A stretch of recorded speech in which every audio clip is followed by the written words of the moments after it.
morning everyone, here from the island of Gran Canaria, which is gonna be the final island that we visited in the Canary Islands. We previously visited Tenerife and then Fuerteventura, which is where we came from. And we're starting off at the dunes of Maspalomas. So this is the region that we're staying into. We're gonna walk along here, and then there's also a big beach that I think is also called Maspalomas. So even right on the sand dunes, there's this big hotel. Didn't even know they had a hotel like this around the sand dunes. Do you remember the last time that we visited some sand dunes? I think it was Namibia, right? Those were some of the biggest ones in the world. These ones are not so big, but still really beautiful and amazing with the ocean back there. Yeah, those ones in Namibia were orange too. I think they are the biggest ones in the world in Namibia. Alright, maybe we'll start cutting across now.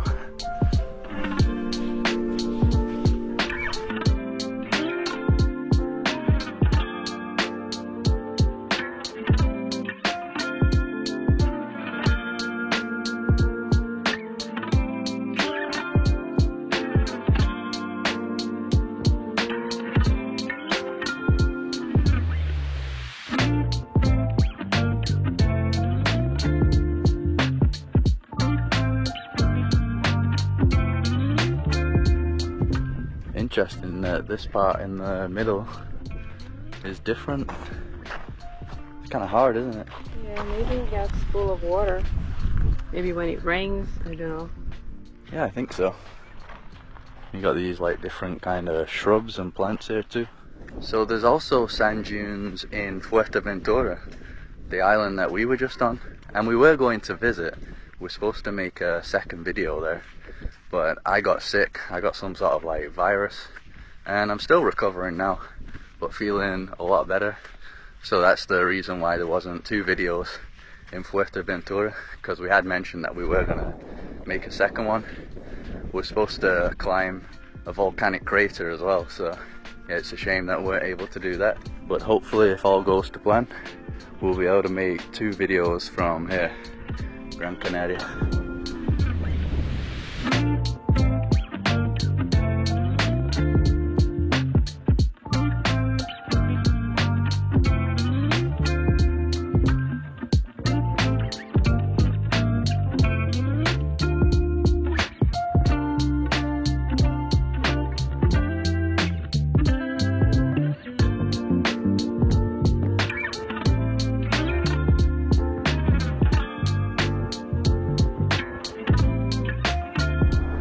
The naked guy coming there. Where? Oh yeah. Yeah. on the seafront. Yeah. I think this beach is considered to be also a naturist beach. Not sure if it's considered, but many people are without swimwear, so we have to be careful with the camera. Yeah, we had to actually look around a lot for a place to sit down because, yeah, literally people completely naked everywhere. So yeah, I didn't know that. We did notice a bit more of that on Fuerteventura. On Tenerife, we didn't really see that at all. But I think that might be because on Tenerife, it's mainly only Brits that are there. And I don't think British people really do the whole nudist thing. And then Fuerteventura was mainly Germans. Yeah, we could hear German people talking all the time. And I think here is a mix. There are British people, but also German, and maybe some other people from some other countries too. Yeah, so I know Germans are more into that, the naturist nudist thing. So that's probably why.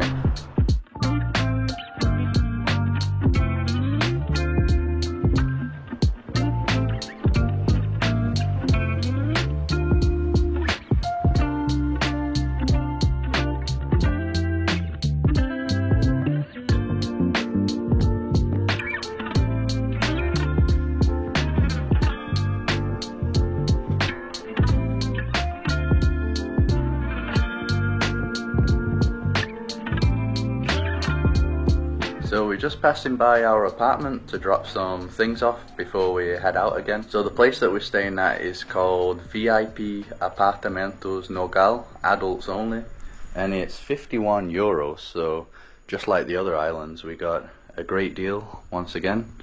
This is the main living room and biggest balcony we've had so far.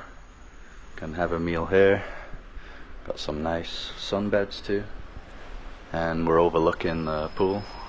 Empty today. All the other days it was always busy, and the dunes just back there, so very close. For some reason there's no electricity right now, which is the first time that's ever happened. This is the little kitchen, so I can't put the lights on, but yeah, you can see the bedroom either way. 2 single beds. And this is the bathroom. Also a good bathroom. So we were planning on just cooking something quickly here, especially since I'm not eating much at the moment because I don't feel too well. But since there's no electricity, we're not able to cook, so we'll have to find something outdoors.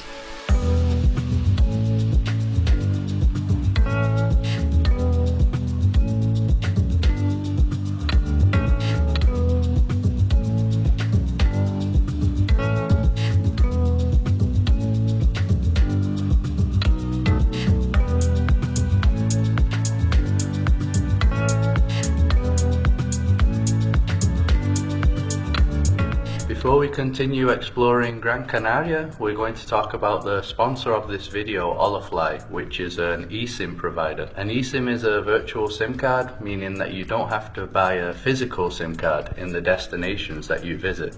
Olafly offers eSIMs in over 200 destinations in the world, but also unlimited data plans in more than 150 destinations. We have used them before in many countries in the Middle East, in Africa, also in Europe quite a few times over the past 2 years. They have plans for countries and also by regions, so since we've been traveling around Europe for these past 2 months, we just got a plan for Europe, which covers many different countries here, so that way we don't have to keep trying to find a new internet provider in each country that we visit.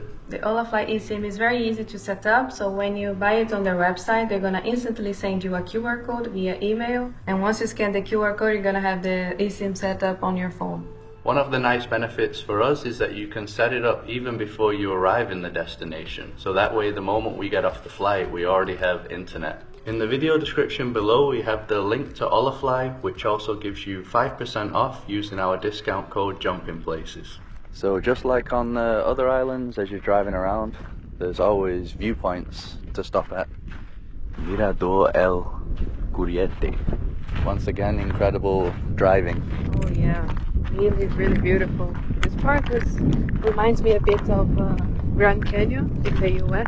In Arizona. Yeah, and I think one of the best things that we do on those islands, even here on the other islands, is to just drive around, because it's a very beautiful scenery. Yeah, Carol said it's like the Grand Canyon, but I guess this is actually a canyon, right? What you'd call a canyon. So here shows all the different like mountain peaks. 1,957 meters, that one. I didn't actually know there was peaks that high around here. We did feel our ears popping a bit though as we were driving up. So on this side you can see there's some sort of settlement or building down there. Somebody lives down there, all the way at the bottom of the canyon.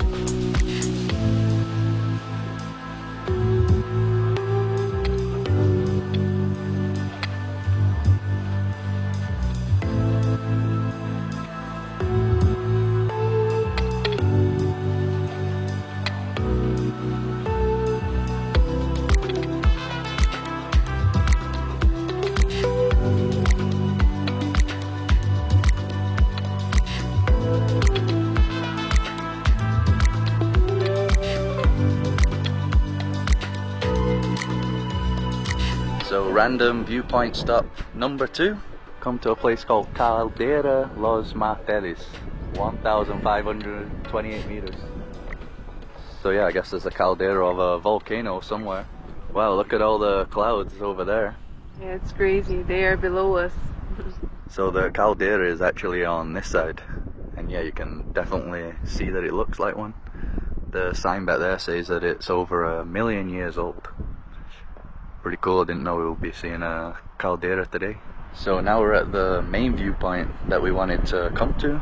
It's called Pico de las Nieves, which nieve I think means snow.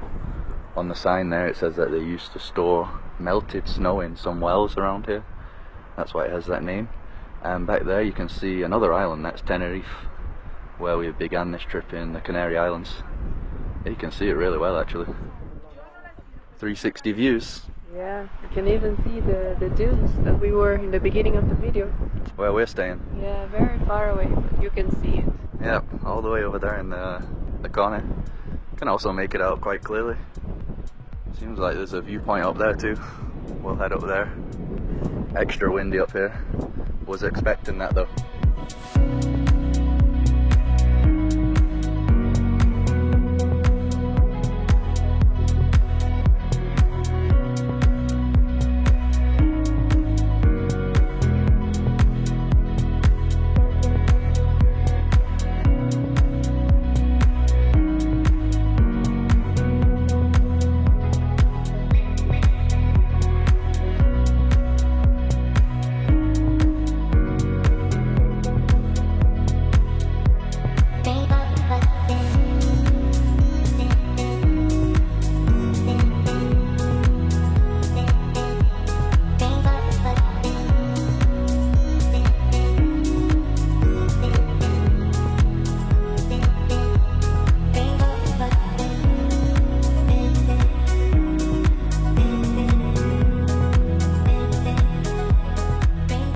So now we've come to a place called Playa de Morgan.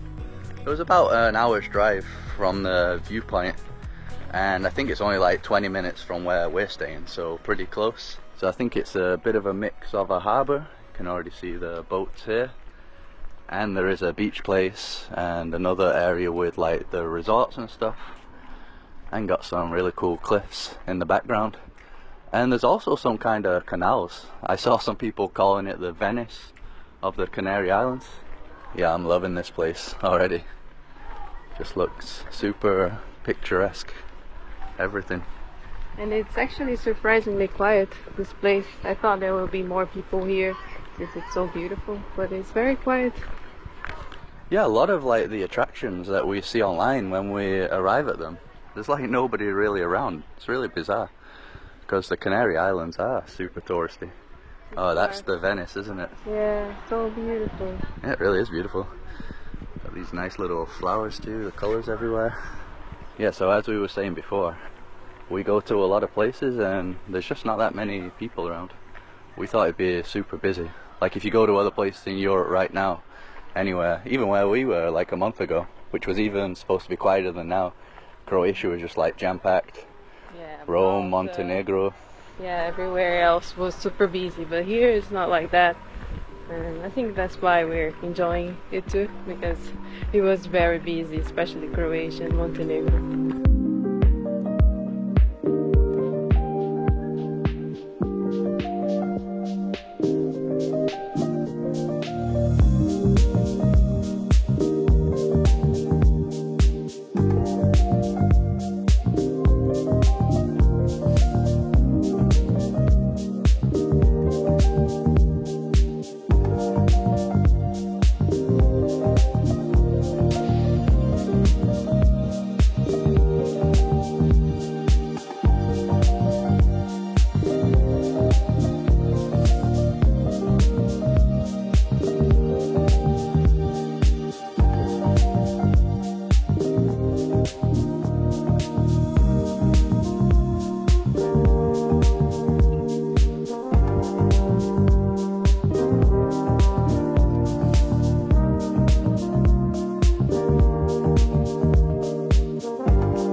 So that is the main beach right there.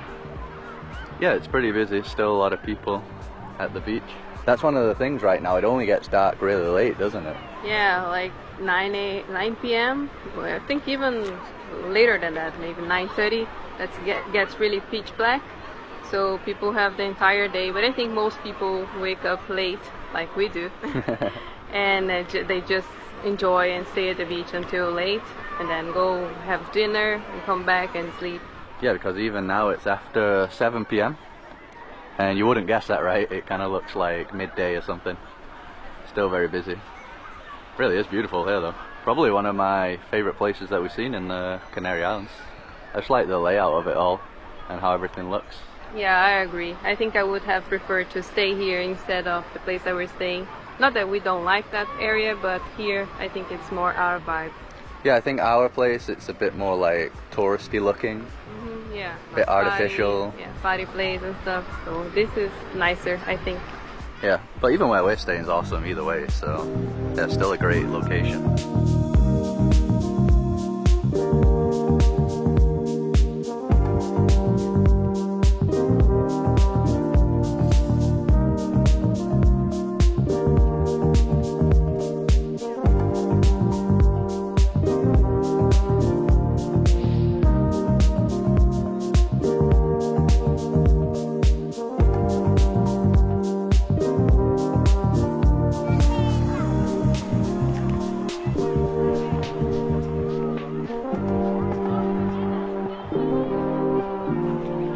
So we walked as far as we can go.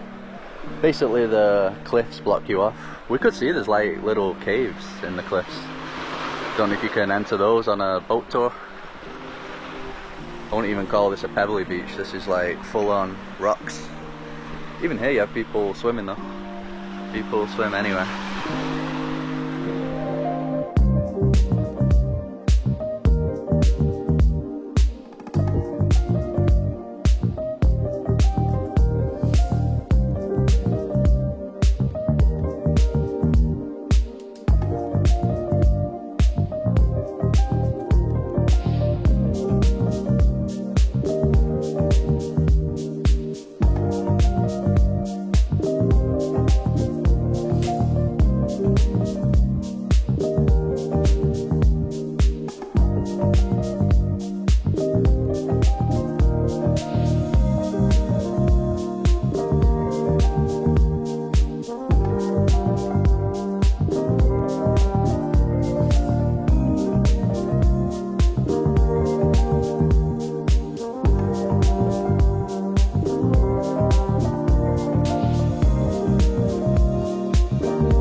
So that's going to be the end of this video, and also unfortunately the end of our trip in the Canary Islands. So I mentioned at the beginning of the video that I wasn't feeling well the last few days, actually since the end of Tenerife. So even during our stay in Fuerteventura, I wasn't feeling too good then. We did make one video there, but I wasn't like 100%. And then after this day I felt a lot worse, some sort of like chest infection. And later Carol caught it as well. Yeah, so that kind of spoiled the end of our Canary Islands trip, because we were actually here 15 days, and I think for the last 10 days I was basically not feeling well. So that's why on these last two islands we only really went out one day on each island, even though I wasn't feeling too good. But really enjoyed it, and yeah, we just love the fact that during the summer it's not so busy, it's very affordable. We found out later that it's because the high season here is in the winter, because that's when everyone's escaping the cold of Europe, because other popular destinations like Italy, Greece, Turkey, Croatia, the majority of the time they're very cold during the winter. So a lot of people come down here since the weather is kind of just nice and warm all year round, pretty mild, pretty much the same as it is right now. It's kind of like the same temperature all year round. So then the prices probably won't be as good, and I think everywhere will be way more packed. It won't be as empty. But for us it's great though, because a lot of places in Europe now during July and August, either they're way too busy or way too hot, so it's nice that there's an alternative not too far away. If you like this video, just drop a like as usual to support us, subscribe to see more videos like this, follow us on Instagram, and we'll see you in the next one.